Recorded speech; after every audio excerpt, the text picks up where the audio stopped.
In hostile and dark territory, the warrior Calder and his allies of the Axe and the Cross hunt the fearsome Queen of the Witches. Going into the Cursed Bowels, where Gobbledeem and Demon reside. Their flaming sword pierces their evil enemies. The witch hunter is haunted by thoughts of his late daughter Elizabeth. Calder fights the queen valiantly,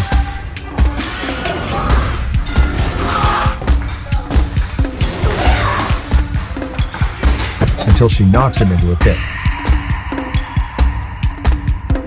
They fight to the death, as the tree begins to catch fire. Calder takes his blade and sets it on fire to kill the Witch Queen with iron and fire, ready to take his own life. However, before the Witch Queen dies, she curses Calder with immortality, so he can always live with the pain that haunts him.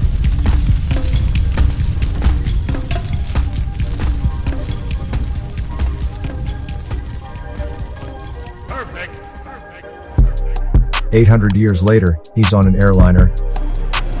The hunter finds a young witch, Bronwyn, who is in possession of meteorological runes that can unleash the natural elements. Outside, the storm hits the plane, until Calder soothes the runes and calms the storm.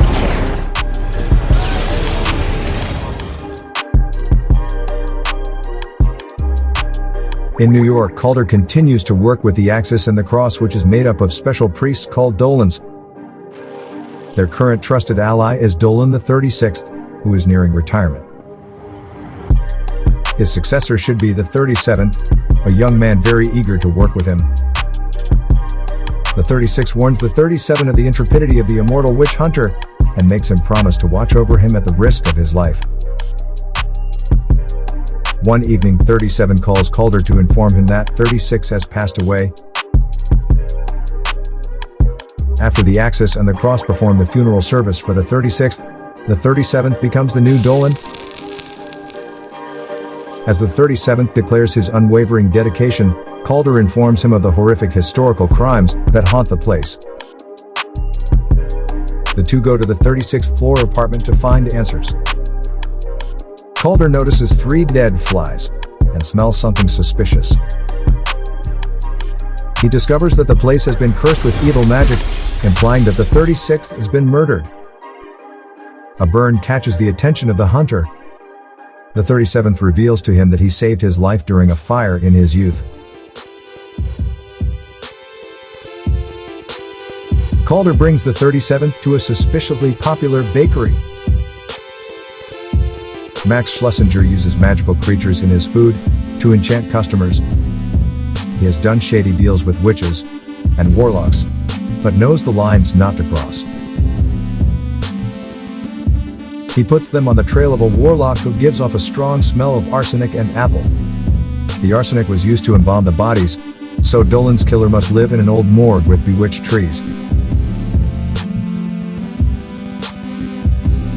On the spot, Calder breaks the magic and saves an innocent child from the set trap. He unmasks the wizard Alec, using optical illusion.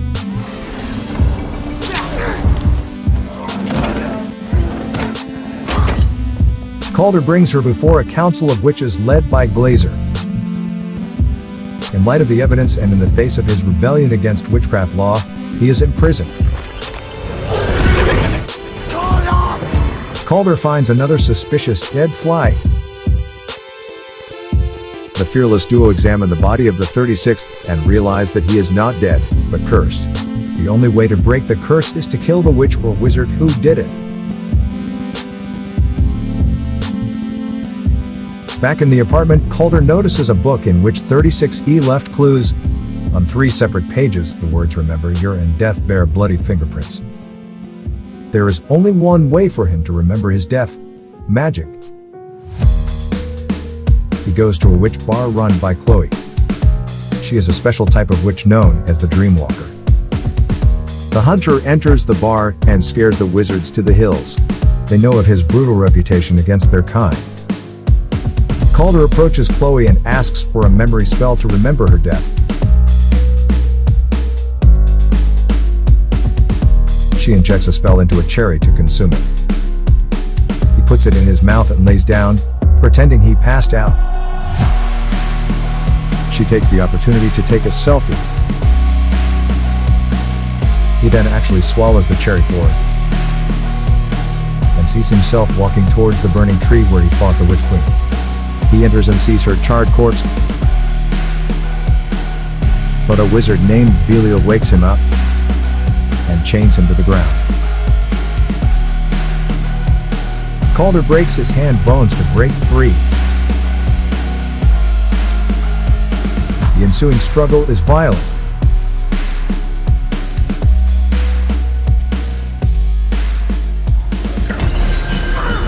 Belial sets fire to the bar and uses magic to escape. But Calder will pull out a precious blue.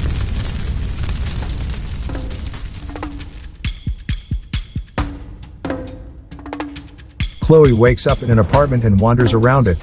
The dark forces act. She is drawn to being within the walls where she sees a monstrous entity. An arm then appears to pull Chloe until she wakes up in the real world.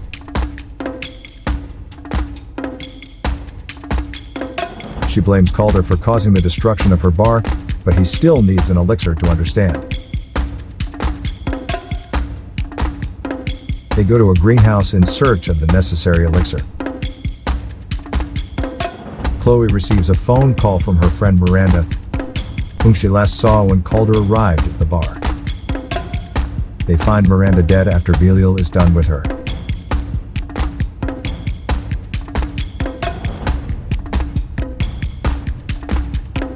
Calder and Chloe go to a place where witches are disguised as beautiful women with the power of magic gems that conceal their ugliness. They find a leader, Danique, who puts Calder in a trance where he sees Helena and Elizabeth. Chloe then enters her mind and pulls her out of the trance.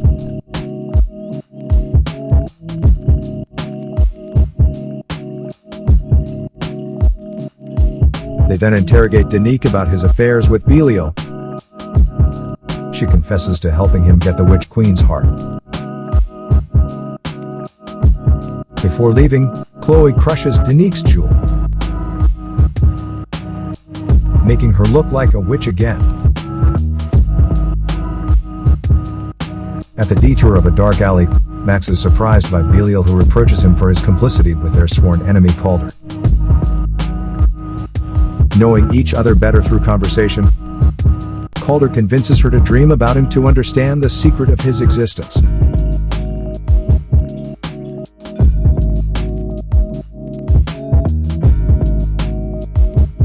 The axe and the cross have always lied to him while retaining his heart, prolonging the curse.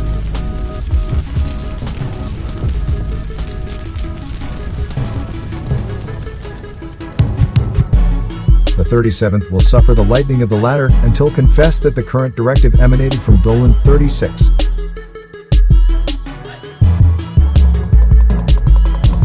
Belial ties Max to a tree and buries the heart of the queen, who will use it as a cocoon to resuscitate.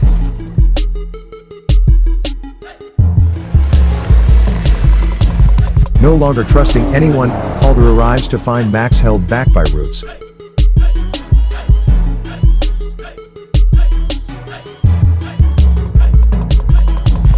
Under the guise of Chloe, Belial cowardly surprises the hunter. Calder kills him with a dagger in the throat. The Witch Queen is already half alive, until she uses a root to grab Calder and use her immortality to come back to life. She emerges in her true form before leaving to unleash her plague on humanity.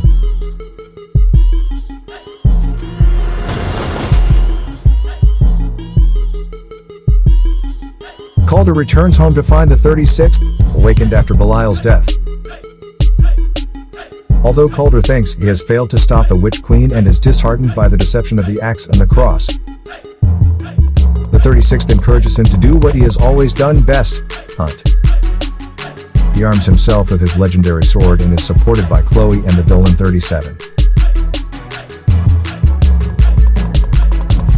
The The Witch Queen uses Elec as a vessel to unleash her plague.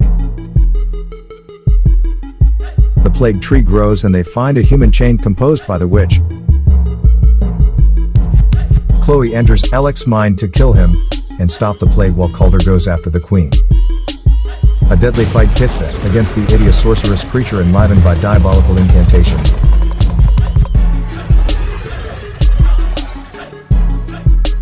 She fights Elec and pushes him into a hole where he lands on her face and dies. Calder fights her.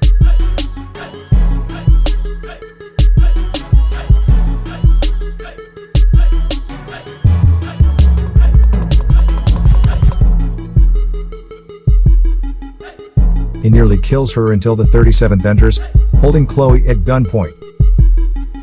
He reveals to them that the witches responsible for the fire of his youth were not attacking his parents, they were his parents. Yet the queen's dark magic is spreading throughout the city. He gives Chloe to the Witch Queen in hopes that she will grant him the magic he was born without. But the queen refuses and kills the 37th.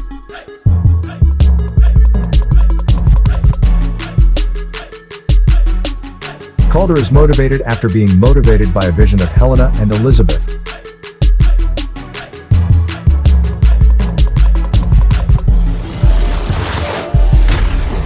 As the queen uses her powers, he grabs his sword and throws it into his chest.